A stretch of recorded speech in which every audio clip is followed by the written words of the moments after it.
येशूचे कठीण शब्द आणि सार्वकालिक जीवनाची वचने कोणाकडे जाणार? आजचे पवित्र शुभवर्तमान. तेव्हा त्याचे अनेक शिष्यांनी हे ऐकून म्हटले, हे बोलणे फार कठीण आहे, हे कोण ऐकू शकेल? पण येशूला स्वतःच्या मनात माहीत होते की त्याचे शिष्य याबद्दल कुरकुर करत आहेत. तेव्हा तो त्यांना म्हणाला, यामुळे तुम्हाला अडखळायला होते काय? मग जर तुम्ही मनुष्यपुत्राला तो पूर्वी होता त्या ठिकाणी वर जाताना पाहिले तर काय होईल? आत्माच जीवन देतो, देहाचा काही फायदा नाही. मी तुम्हाला जी वचने सांगितली आहेत ती आत्मा आहेत आणि ती जीवन आहेत. पण तुमच्यापैकी काही असे आहेत जे विश्वास ठेवत नाहीत.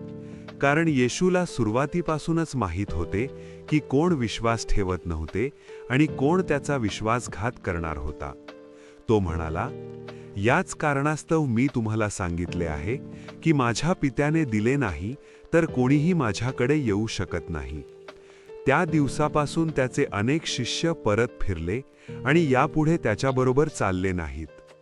तेव्हा येशूने 12 शिष्यांना विचारले, तुम्हालाही निघून जायचे नाही ना? शिमोन पेत्राने त्याला उत्तर दिले, प्रभो, आम्ही कोणाकडे जाऊ? तुमच्याजवळ सार्वकालिक जीवनाची वचने आहेत.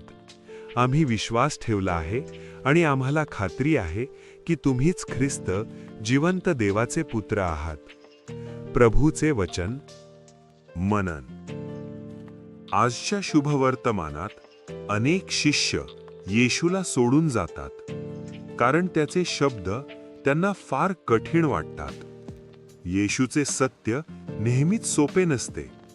ते आपल्या आरामदायक विचारांना आव्हान देते. पण कठीण असले तरी तेच सत्य आपल्याला खरे जीवन देते. शिमोन पेत्राने योग्यच म्हटले, प्रभू, आम्ही कोणाकडे जाऊ? तुमच्याजवळ सार्वकालिक जीवनाची वचने आहेत.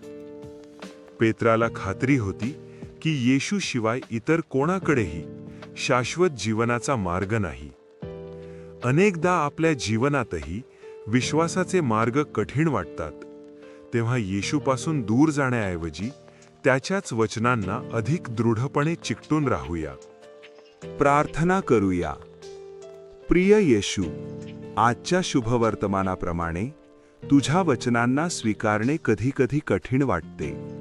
तुझ्या शिकवणी समजून घेण्याची आणि त्यांवर विश्वास ठेवण्याची शक्ती आम्हाला दे. आम्हाला सदैव आठवण करून दे की तुझ्याशिवाय आम्हाला कोणाकडेही जाण्याची गरज नाही, कारण तुझ्याच जवळ सार्वकालिक जीवनाची वचने आहेत. तुझ्यावरचा आमचा विश्वास दृढ कर. आमेन. मराठी वचनमध्ये आपले स्वागत. आज 18 एप्रिल. शुभवर्तमान. योहान 6:60 ते 69. दररोज नवीन शुभवर्तमानासाठी सबस्क्राईब करा. देव तुम्हाला आशीर्वाद देवो.